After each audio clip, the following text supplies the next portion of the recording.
Well, I've never seen any separation between what people call politics and art, or politics and life, because that's what life is. Not the sort of politicking that politicians do, but politics, which is about issues.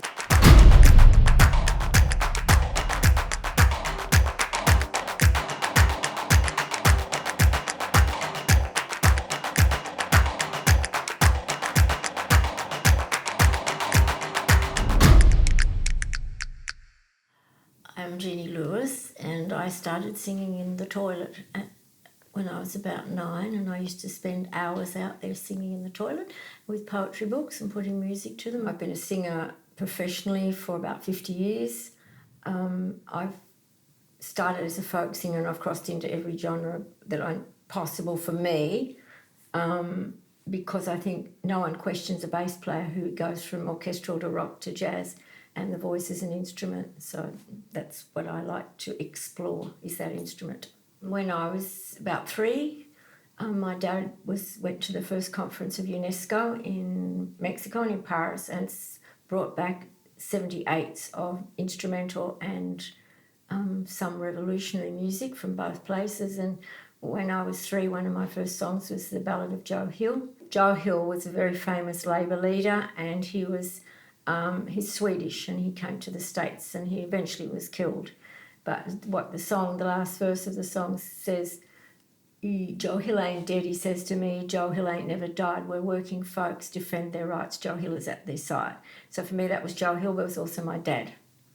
I don't ever started listening in earnest, things just came into my life. There was lots of folk music.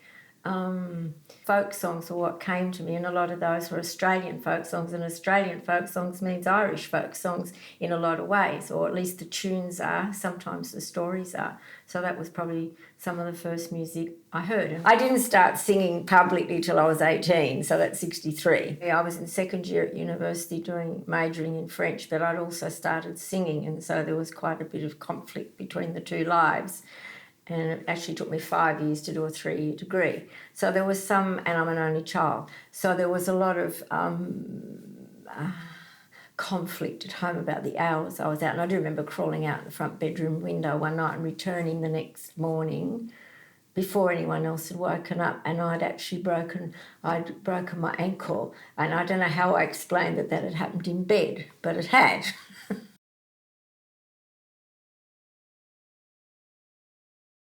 To live in the 60s with the positive feelings that there were was great. And the feelings of hope for change, I think that was great. But I think, like a lot of teenagers at that time, I actually had a lot of conflicts with parents who, although they were very, I would call outright and forthright in their politics, were a little less keen for their only child, daughter, to be as morally loose as she possibly was. 63 to 65, 66 in the States was the folk boom began to open up and hit, and whatever happened in the States hit here. So there were a lot of folk places in Sydney, and there was a circuit, and quite a lot of us worked that circuit.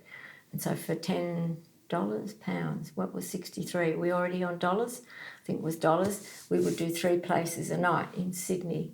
And there was some really wonderful singer-songwriters in that. So it was mainly folk music, but it was also where I started to get interested in singing blues, and so, which is folk music. But that's where my bent for blues was initiated. Some of these places that opened up, like in Greenwich Village, were coffee houses. Well, there wasn't any alcohol except possibly backstage. And so they were the venues. But at the university, we had concerts, we had folk concerts, some of those, and a lot of us who were in the folk scene were also in the anti-war scene. We were also, some of us, helping raise funds for the 1967 free the bus ride. So there was that crossover between politics or working for change in the world and music. Yeah. Well, I've never seen any separation between what people call politics and art, or politics and life, because that's what life is. Not the sort of politicking that politicians do, but politics, which is about issues, is about rights for people to get education, etc. I could go on and on, I won't, etc. So I didn't ever see any separation. which if I stepped ahead slightly, it's only slightly, why I actually, part of my strong draw to Latin America and to Latin American music is that there is no separation. If you care about something, whether it's a love song or a love song that's a political song, which some Latin American songs are, then there's no separation. So at the university, there was a Labor Club, which is not Labor Party, just left sort of ideas. There was a CND, Campaign for Nuclear Disarmament. That was the anti-war at that stage. And then Charlie Perkins was at our uni, and so there was a lot going on about the Freedom Ride and what it meant, and we did concerts to raise funds for the Freedom Ride. I didn't go on the Freedom Ride, even though Charlie credits me being there in his biography, because my mum, finally, being the fifth year I'd been doing a third year degree, actually said that was it. And for once I took notice and didn't go on the Freedom Ride. The Freedom Ride was pro rights for Indigenous people. They went to northern New South Wales mostly, and it was just trying to work in with the communities, not for Indigenous First Nation people, with things like getting, like, to be able to go to the swimming pool and swim. We at the university, and I suppose other places, not lots of other places, but at Sydney Uni we did fundraising concerts for Aboriginals to be included in the census, to be as people. 67. From when I was 18, I was making a living as a singer. And I did a little spot of office work when I was about 20. It was nepotism. It was in the teachers' union's offices doing filing.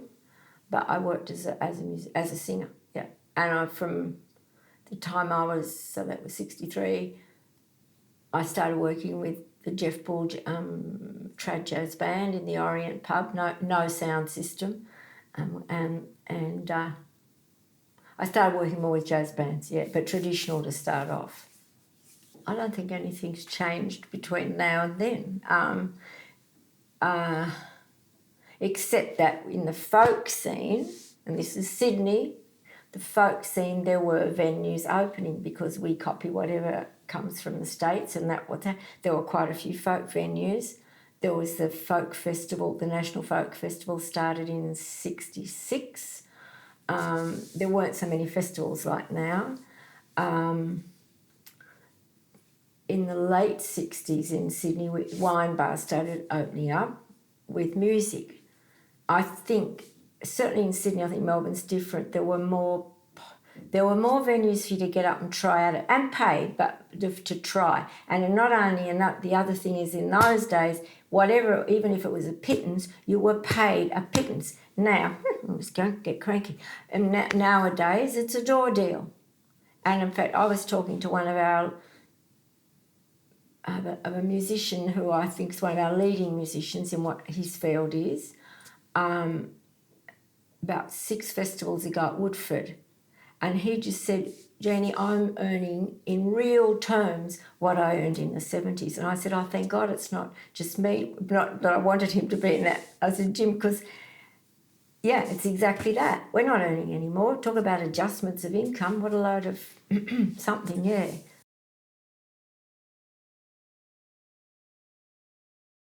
I think I always liked a bit of theatre around what I did. I never felt very secure. I always thought I was funny looking, which I am. And so I had a real complex about that.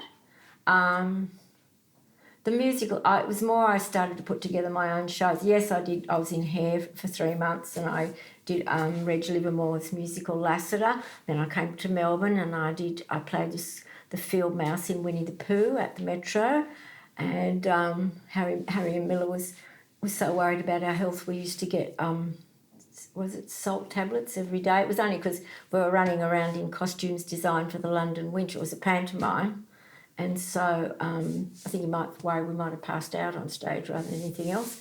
Hair, the first thing when you tell people you're in Hair, oh, you took your clothes off, and then, or it's about the drugs and sex. And people forget that one of the biggest issues in Hair was the Vietnam War. and people just, it's like the whole of the 60s. What people say, they talk about the drugs, the sex, and there was a lot of political activity, and that usually gets under the carpet, and it's just about psychedelia, and there was a lot more happening, and a lot of great songs happening out of that too.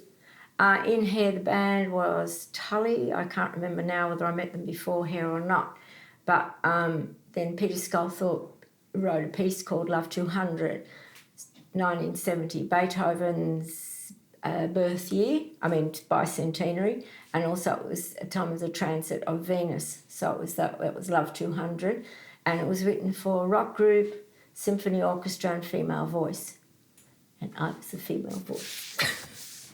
No, well, I've even got the score at home where it's got for Jeannie, so it was very nice, and I was terrified, and absolutely terrified. John Hopkins was the conductor, and he was so lovely because I think all of us were a bit terrified. Well, not the orchestra, but not the band. The two singers were terrified, let's say, Tully singer Terry Wilson and me. So Terry he put his arm around me and he said, Jenny, don't be nervous. And I could feel his arm going, I thought, thanks, Terry, that was great. And the band, the orchestra, because the first song was me with the orchestra, the second was Tully doing a particular song, and then the third one was free for all, literally, and improvised. And the orchestra had earplugs of any sort in there, because they weren't used to working with a rock band. So that was sort of, that was funny, actually, yeah. The second song, which was more the rock piece, I actually recorded on my first album, yeah. No. And Michael Carlos, who was the MD of Tully, really, there was all of them, but he MD'd my first 3 albums, yeah. Sydney, it was part of the Proms, the Sydney Proms of 1970, the Prom Concerts, the Prom series. We did it in Melbourne, and I did it with Jeff St John. I didn't do it, I did the performance with Jeff St John. And then we went to Adelaide, and I can't remember a thing about it, but everyone's very impressed that I sang with Bon and was with Fraternity. Bon Scott didn't mean a lot to me then. Tully did. Tully, for me, was one of the most amazing bands in Australian music, popular rock history. They were so far ahead of anything that was happening here at that time, and actually internationally at that time. And I didn't know much about Bon. Since then I have, but I didn't. So we did the gig. I was probably terrified again, and that was it. Not because of him. I was terrified singing with the orchestra, so that was it. And recently my goddaughter's husband was, Jenny, did you sing with Bon Scott? And I said, oh, yeah, I think I did. I said, I have to find the program. And I found it. I think I photocopied it. So I've gone up in esteem there. That's good. So there you are. I hope Bon went up in esteem singing with me. Probably not.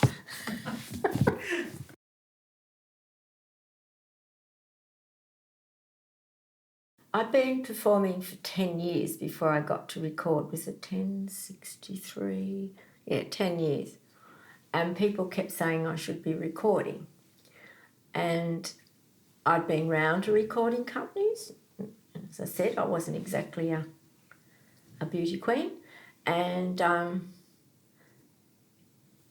I never really got any response. And in fact, I took this fantastic song by a folk writer, but you arrange things. But the record company was so stupid they couldn't hear another arrangement in that. So they just laughed. And then by chance, with some two string players, friends of mine who, I think that's how it happened, were friends with one of the A&R people at EMI, and just took them something of mine, and I recorded my first album.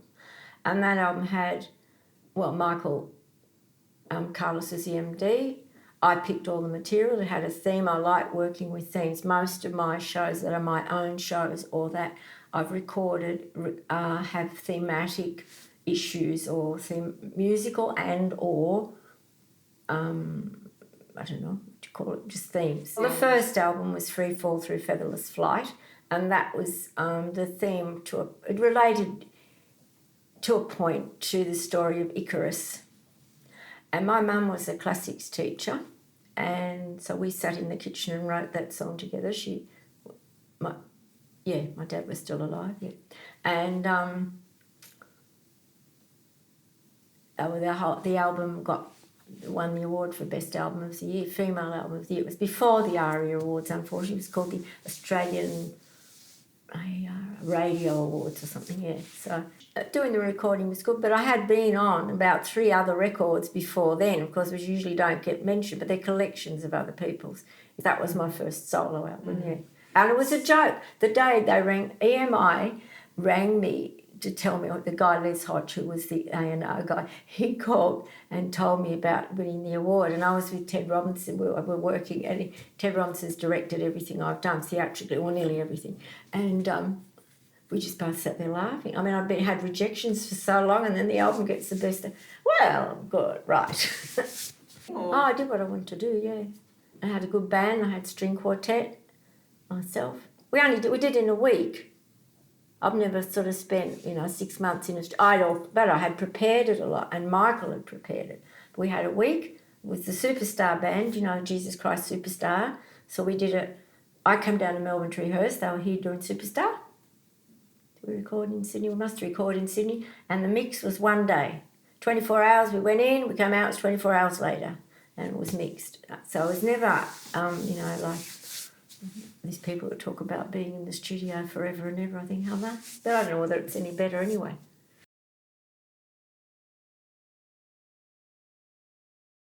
In 1970, there was a moratorium concert against the Vietnam War at the Roundhouse, New South Wales Uni.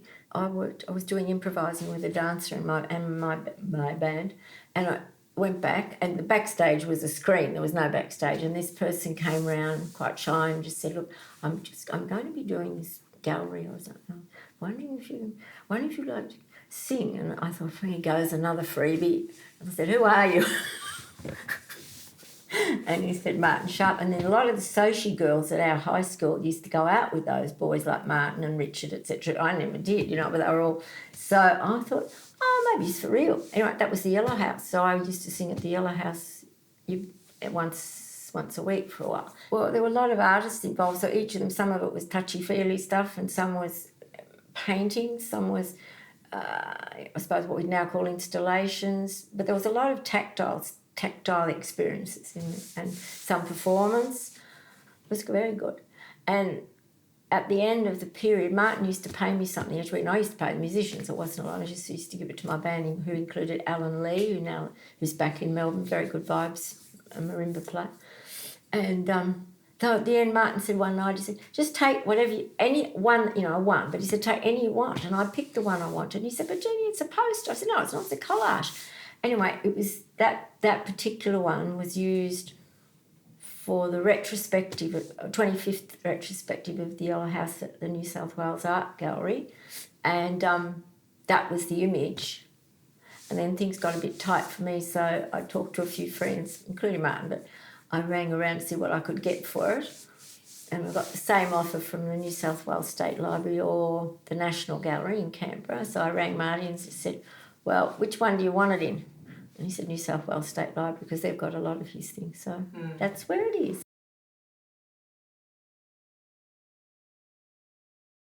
So Tears of Steel and the Clowning Calaveras, for those of you who have the CD and the album, which you should, had 3 starting points. Sometime in 1974, I went to see the film about the September the 11th in Chile in 1973, and Pinochet's rise to power and what that meant to a lot of people.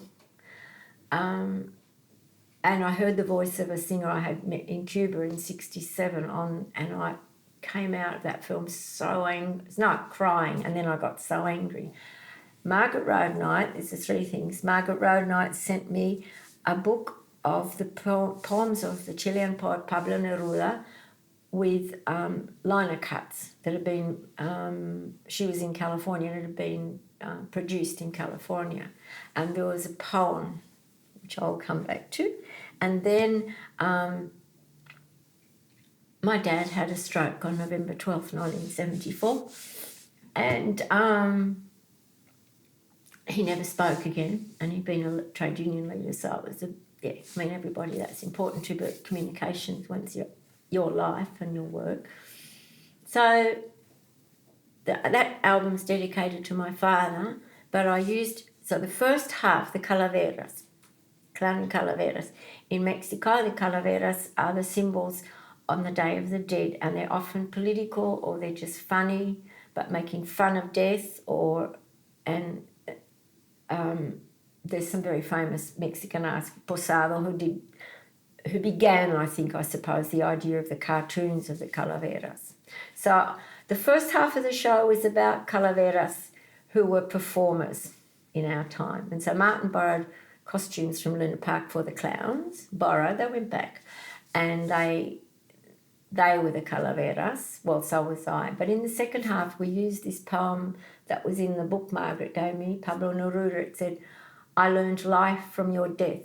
My eyes had begun to mourn when I discovered within me not tears but undying arms. Wait for them, wait for me. And that was the basis of the second half. And I did, a guy called Dennis Kevins wrote some, that was one work, it was only about 25 minutes. I wrote a couple of poems, Dennis Kevins wrote them, Michael Carlos did all the music.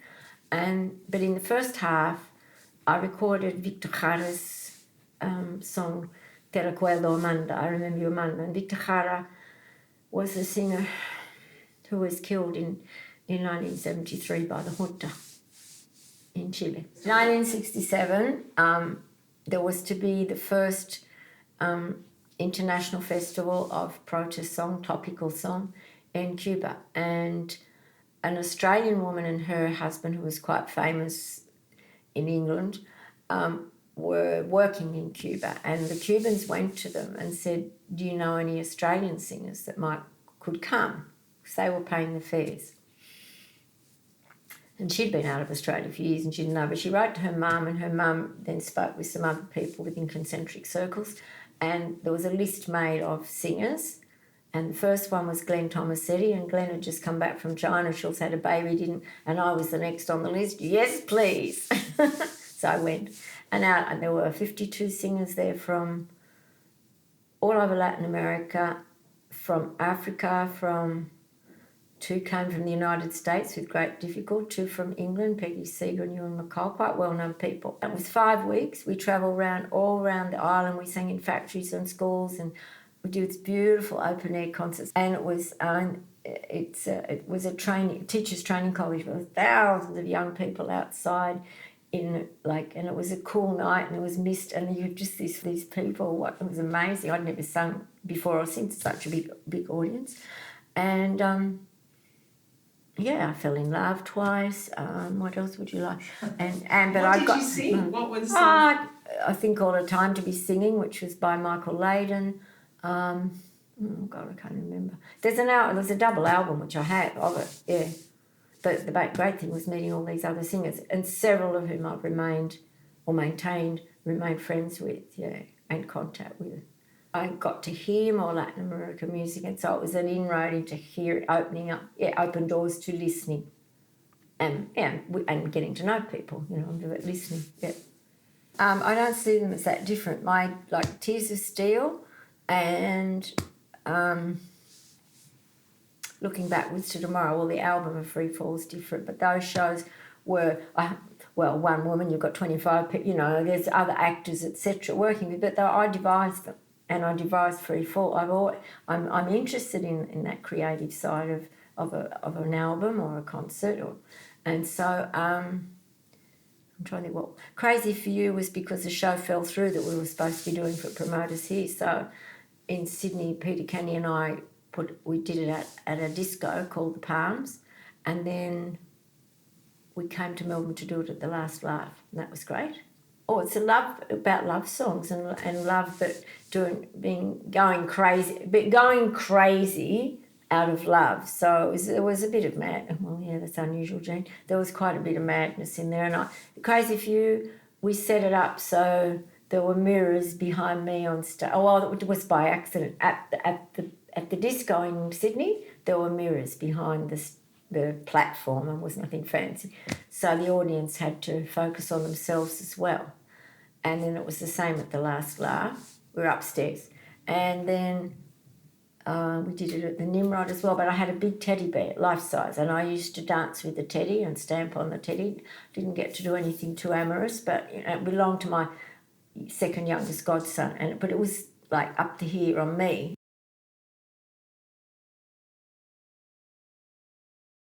In the 70s, I had done 2 Piaf songs, and the one was called Les Blouses Blanches, the white shirts, and one was called Bravo pour le clown. Les Blouses Blanches at that stage wasn't even very well known to French people, and they're both songs about going crazy after love's gone wrong. That was all. I never wanted to touch her other songs. Then in 1973, 3 people gave me the biog her sister had written. 1980, they were auditioning in Melbourne, so it was J.C. Williamson was at the Comedy Theatre, and they were doing a play by the English writer Pam Gems called Piaf. And they hadn't found anyone, and they were still auditioning, and a couple of my friends, one a boyfriend, said to me, Jeannie, go and do it, it'll open the door to do what you want to do. And then another friend rang up and made the booking for me to do the audition, and I got the part, and for 2 weeks I couldn't go to the toilet. I was so scared because they were all great actors, and here I could sing, but I was terrified. And Ted Robertson, who always has worked with me a lot, just said, all the actors I work with, when they get nervous, they can't stop going. You just block up. So that's a constant state when I'm nervous. So that was that. So John Derham and I had talked about working together for some time, and so we decided we would do a show about Piaf. But at that stage, my mum was starting to lose her memory, and I said to John, I can't do much. And so he did everything in Sydney. He booked the Regent Theatre, he wrote the script, he booked the Honky Tonk Angels to do the publicity. That was Margaret Roadnight and 2 other women, Robin de Crepney and Sandy, can't think. 3 women anyway to do the publicity. And we did 2 nights in the Regent Theatre, which is about a 2,000 seater, and we sold both nights. Well, Edie and I did. I was more Edie probably, that sold the nights out. So we did that. And then we did some more nights at the Seymour, and then we came back and did 2 at the Regent. And then from then on, we had promoters take us on. That was actually Hocking and Woods. Yeah, Hocking and Woods. Greg Hocking and Tim Woods. And they toured that. Well, so the Piaf show started in Sydney, and then from then on, when we had promoters, we went to Melbourne, Adelaide, Perth, Brisbane, several times. And in 1989, Robert Gavin, who was my musical director then, and from the early 80s, from when we did... Robert first worked with me when I came to Melbourne to the Last Laugh to do Crazy for You. And that was our first working together. So in 1989, Robert had a dream. He wanted me to do Piaf with an orchestra. I think he also wanted to work with an orchestra. So Hocking Woods hoisted the money up, and we did 2 nights in the concert hall in Sydney at the Opera House with a 40-piece orchestra. And Danny Nash was the narrator. Different narrators we had over the years, and Danny Nash was the narrator at that concert. At one stage in the concert, or in the performance, Danny was saying some of his lines, and he was in darkness. So finally, because you don't have very long rehearsal periods in these expensive halls, and so Danny just called out, I'm over here, and the spot found him finally, having done quite a bit in darkness. So that's what happens, isn't it?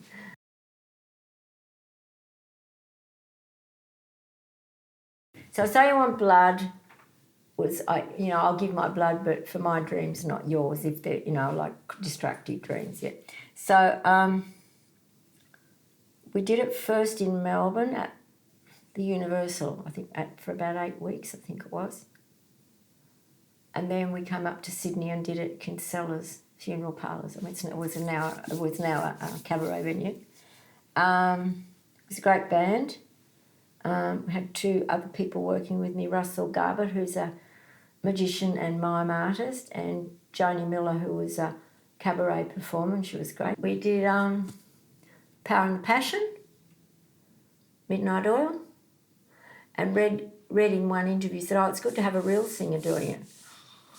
And so Peter and Rob turned up one night to check out what we were doing. No, it was all right, but it was funny. Red was officially the MD, but I would say that no one in the band would doubt the fact that Paul Grabowski was the one who was in charge and was the head. Well, I mean, the band was a very good band. Ian McDonald on bass, Eddie Rome Rosendahl on drums, George Warrenchik on keyboard, and Paul Grabowski and Red. So it was a good band.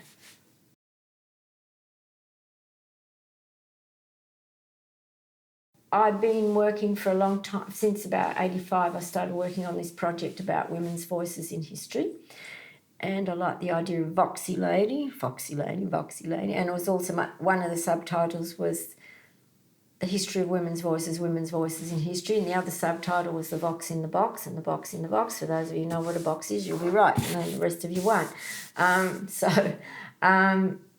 It goes through sort of stages of the voice. So I started singing, here we go again. I started it off singing on the toilet, singing Visidarte from Tosca. And it goes into all areas of the voice, I suppose. There's an orgasm by a nun as an aria, improvised. This is all me, sorry, with backing tapes. The only show I've ever done with backing tapes, not my favourite way of working, but that's how it was done, for the Adelaide Festival 1990. And there's a lullaby of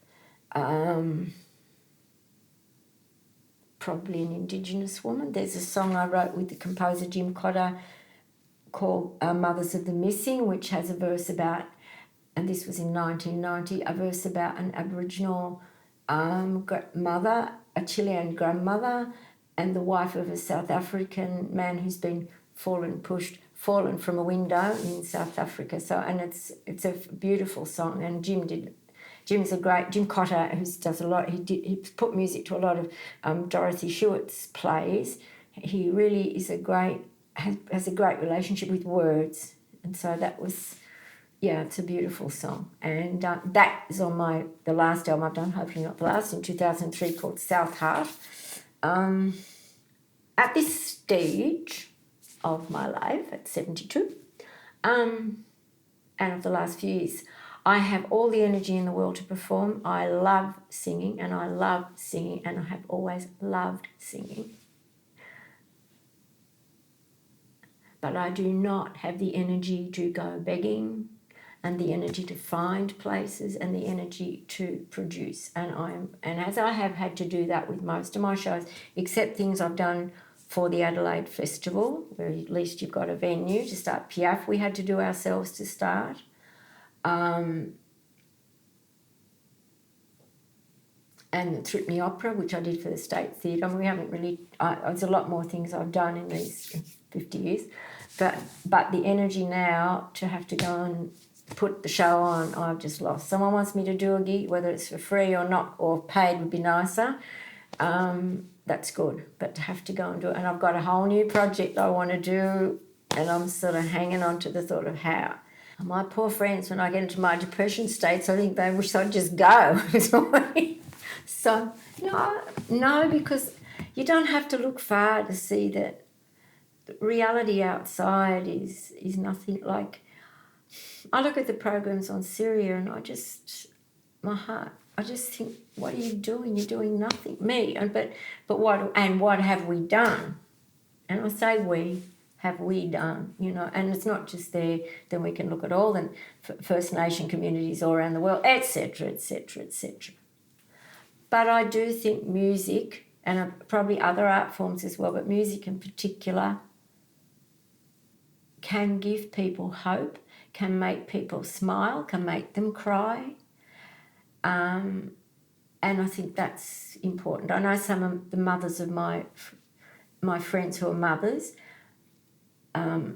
would probably advise their children not to do what Auntie Jean has done. And when they see them going towards a sort of semi-artistic career, think, oh, God.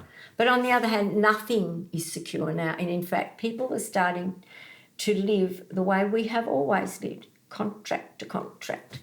Not good, but that's how it's starting to, it is more and more. And at least perhaps we have a privilege of that. There's some work. I don't mean performance, I mean in this country there is still some work, as much as we try to pretend we have to close the doors to make not allow people in case they steal the work. But I want to read you a quote. I want to read a quote. The film I saw 5 times in about whenever it came out. Someone will know. And I kept going again because I was trying to convince friends to go and see it. This is a quote from the film. There's a devil in me who shouts, and I do what he says.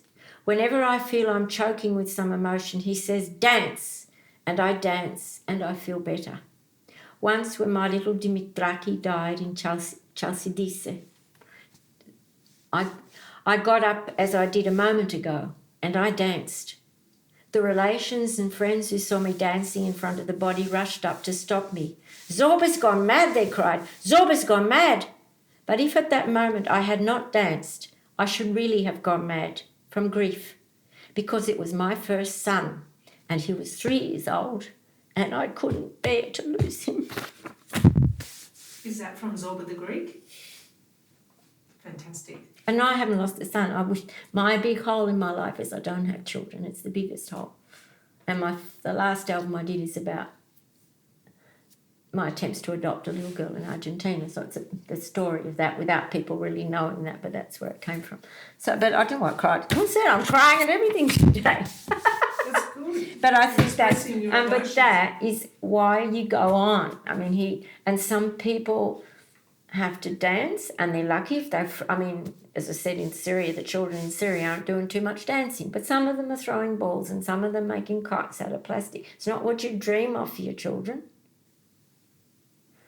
But there are ways of finding some sort of joy or some reason to go on. One of my favourite songs is by an Argentinian composer called Victor Heredia, and I love this song. That's also on South Heart, that album, and it's called Razón de Vivir, and it is a combination, and this is what I was saying about Latin American, but I know they're not the only people. There is no division between life and art. And this song is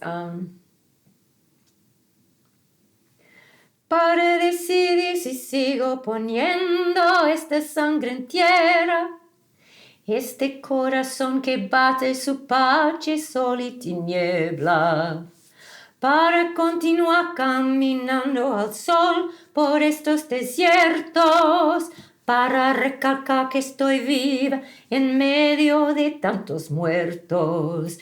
Para decidir, para continuar, para recalcar y continuar. Solo me hace falta que estés aquí con tus ojos claros. Ay, razón de vivir mi vida, razón de vivir mi vida. I missed out a couple of lines, but it's a beautiful song, and it's a combination. He wrote it at the time of the disappeared, but it's a personal love song.